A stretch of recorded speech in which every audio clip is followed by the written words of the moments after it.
brain is like a machine. Inside the cell, there were neurons that constantly communicate each other in order to shape how humans think, feel, and act.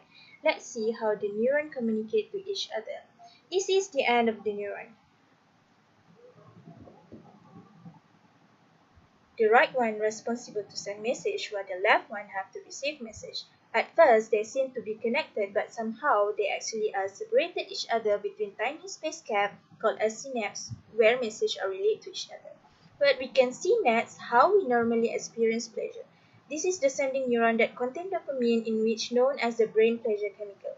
When something pleasant happened to us, so this field of good chemical, the release from synapse were connected in the receptor. There were dopamine are active and receiving neuron, in which turn convey the message into next neuron. These were creating chain reaction to tide to produce pleasure. After the message was sent, dopamine is recycled but transported to be reused. This continues repeating itself again and again, then gives us the feeling of pleasure. How meth change our brain.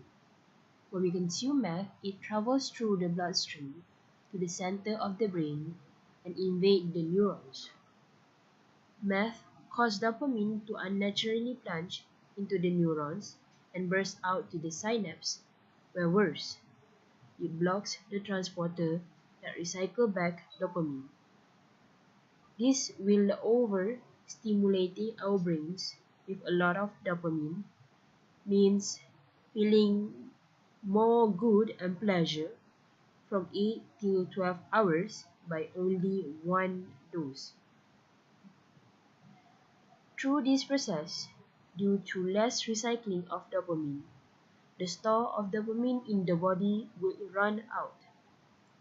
So only by taking higher dosage of meth that all dopamine can be used.